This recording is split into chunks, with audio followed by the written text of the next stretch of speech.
زمان تمہارے لیے. اعوذ باللہ من الشیطان الرجیم. بسم اللہ الرحمن الرحیم. ولا تقولن لشیء، یہ بہت اہم واقعہ آ رہا ہے یہاں. اس واقعے میں حضور صلی اللہ علیہ وسلم سے ایک سہو ہو گیا تھا. جب یہ سوالات کیے گئے تو حضور نے فرمایا ٹھیک ہے میں اس کا جواب دے دوں گا، تم آنا. اور یہ کہ انشاءاللہ نہیں کہا، کل تم آنا میں تمہیں جواب دے دوں گا. انشاءاللہ نہیں کہا، سہو ہو گیا، غلطی ہو گئی. لیکن یہ کہ اللہ تعالیٰ نے جن کے جتنے رتبے بلند ہوتے ہیں پھر ان کی سختی بھی اتنی ہوتی ہے. جن کے رتبے ہیں سوا، ان کی سوا مشکل ہے. ہم عام طور پر یہ باتیں کہتے رہتے ہیں ہمارے لیے اللہ نے کیا گرفت کرنی ہے کہ ان کی کوئی حیثیت نہیں، کوئی مقام ہی نہیں. لیکن یہ کہ جو بلند مقام والا ہو اور وہ بغیر انشاءاللہ کہہ دے کہ کل یہ ہو جائے گا اور انشاءاللہ نہ کہے تو اس پر پھر گرفت ہو گئی. تو حضور کی کئی دن گزر گئے کہ جبرائیل نہیں آئے اور آپ کے لیے پھر ایک مشکل پیدا ہو گئی. گویا کہ مخالفین نے تالیاں پیٹ لی ہوگی، پھر وہ بس فیل ہو گئے، ناکام ہو گئے اس امتحان کے اندر جو ہے وہ تو اب یہ کامیاب نہیں ہو پائے.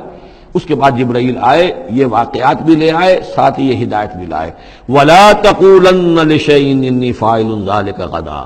دیکھیے کبھی نہ یہ کہیے گا کہ یہ کام میں کل ضرور کر دوں گا، إِلَّا أَن يَشَاءَ اللَّهُ، مگر اس استثناء کے ساتھ اگر اللہ نے چاہا. یہ ہماری تہذیب کے اب یوں سمجھیے کہ کچھ کلمات ہیں سماجی، ہمارے ثقافت کے، ان کے اندر جو ہے توحید کی روح جو ہے وہ کوٹ کوٹ کر بھری ہوئی ہے. کوئی اچھا منظر دیکھا سبحان اللہ، یعنی یہ کہ اس منظر میں کچھ نہیں ہے، اصل میں حسن اللہ کا ہے.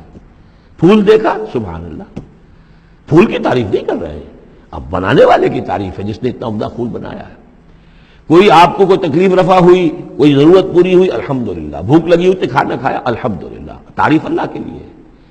کوئی چیز آپ اپنے گھر میں داخل ہوئے، منظر اچھا لگا، بچے کھیل رہے ہیں، بڑا اچھا ماحول ہے، کہیے ماشاء اللہ ماشاء اللہ، جو اللہ کو پسند ہے. یہ جو کچھ ہے وہ اللہ کی مشیت سے ہے، یہ کوئی میری صلاحیت سے میری قوت سے تو نہیں ہے. اسی طرح سے کوئی کام کرنا انشاءاللہ، میں یہ کام کرنا تو چاہتا ہوں، ارادہ تو ہے، لیکن ظاہر بات ہے کہ اللہ تعالیٰ کی مشیت کے بغیر، اللہ کی مرضی اور اذن کے بغیر تو نہیں ہو سکتا. تو یہ بھی گویا کہ، اور یہ سارے کلمات اس صورت میں آپ کو مل جائیں گے، ماشاءاللہ، انشاءاللہ.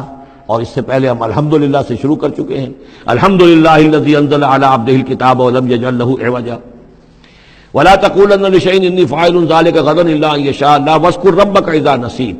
اور اپنے رب کو یاد کر لیا کیجئے جب آپ بھول جائیں، یعنی یہ کہ اگر کسی وقت بھول جائیں تو پھر جب یاد آ جائے واذکر ربک تو پھر اللہ تعالیٰ کی طرف دھیان لگائیے. وقل عسیٰ ان یہدینی ربی لاقرب من ھذا رشدا. اور کہیے کہ ہو سکتا ہے کہ میرا رب اس معاملے میں اس سے بہتر راہ کی طرف میری رہنمائی کر دے.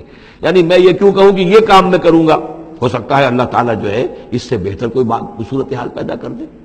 لہذا اس معاملے کے اندر بھی کوئی زیادہ جازم ہو جانا نہیں چاہیے، بلکہ معاملات کو تفویض الامر الی اللہ، سپردم بتو مایا خیشرا تو دانی حساب کم و بیشرا.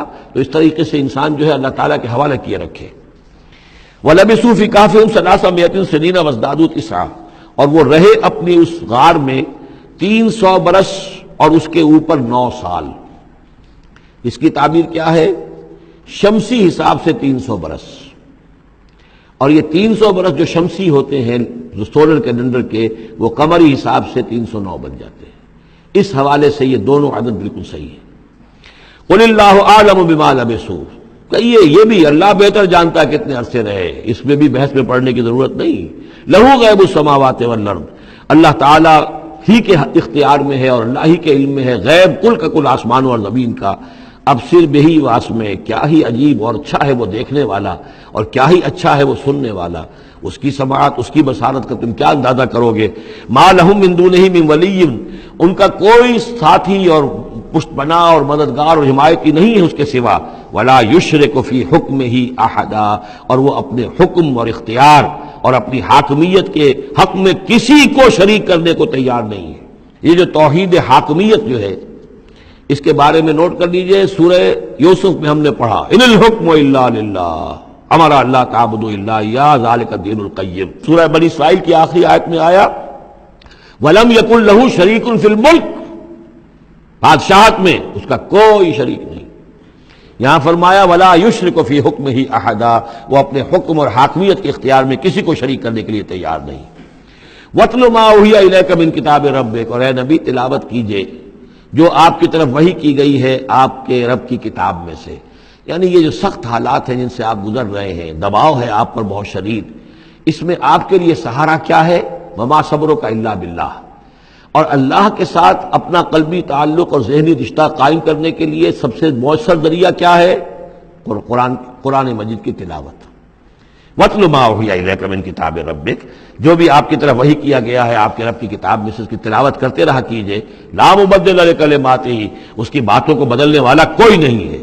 وَلَن تَجِدَ مِن دُونِهِ مُلْتَحَدًا، اور اس کے سوا آپ کو کہیں کوئی پناہ نہیں ملے گی۔ پناہ دینے والا بھی وہی ہے، کوئی اور پناہ نہیں دے سکے گا۔ سختی کتنی بھی ہے جھیلیے، برداشت کیجئے، اس سختی کو آسان بنا سکتے ہیں اللہ کی کتاب کی تلاوت کیجئے اور کر کے سناتے رہیے اپنے ساتھیوں کو بھی، اسی سے تمہارے اوپر یہ سختیاں جو ہیں ہلکی ہو جائیں گی، ان بھاری چیزوں کو برداشت کرنا آسان ہو جائے گا۔ لیکن جان لیجئے پناہ ملے گی تو اللہ کے دامن میں۔ لن تجد من دونہ ملتحدا واصبر نفسک مع الذین یدعون ربهم بالغداۃ والعشی، اور اپنے آپ کو روکے رکھیے اور صبر کیجئے ان لوگوں کے ساتھ جو اپنے رب کو پکارتے ہیں صبح و شام۔ یہ اگرچہ غرباء میں سے ہیں، یہ بلال ہیں، یہ عبداللہ ابن ام مکتوم ہیں، یہ نابینا ہیں، یہ ابو فقی ہیں، یہ غلام ہیں، یہ عمار ہیں، اور یہ اسی طریقے سے خباب ہیں، لوہار ہیں۔ یہ لوگ جو ہیں آپ ان کی اس رفاقت کو غنیمت سمجھیے۔ وَاصْبِرْ نَفْسَكَ مَعَ الَّذِينَ يَدْعُونَ رَبَّهُم بِالْغَدَاةِ وَالْعَشِيِّ يُرِيدُونَ وَجْهَهُ، وہ اللہ کی رضا کے طالب ہیں، طلبگار ہیں، اللہ سے محبت کرنے والے ہیں۔ وَلَا تَعْدُ عَيْنَاكَ عَنْهُمْ، اور دیکھیے آپ کی نگاہیں ان سے ہٹ کر ادھر نہ جائیں جن کے پاس دولت ہے۔ عنہم ترید زینت الحیات الدنیا، کہیں آپ کی نگاہ ادھر نہ جائے جہاں زیبائش ہے، آرائش ہے، دنیا کی چمک دمک ہے، دولت ہے۔ آپ ولید بن مغیرہ کی طرف تو متوجہ ہوں اور عبداللہ ابن ام مکتوم کی جانب نہ ہو، معاذ اللہ ایسا نہ کیجیے۔ یہ بالکل وہی بات ہے جو ہم سورہ ہجر میں بھی پڑھ چکے ہیں۔ وَلَا تَمُدَّنَّ عَيْنَيْكَ إِلَىٰ مَا مَتَّعْنَا بِهِ أَزْوَاجًا مِّنْهُمْ زَهْرَةَ الْحَيَاةِ الدُّنْيَا، یہ جو بھی ہم نے ان کو دے رکھا ہے دنیا کا ساز و سامان، چمک دمک، اس کی طرف آپ کی نگاہیں نہ اٹھے۔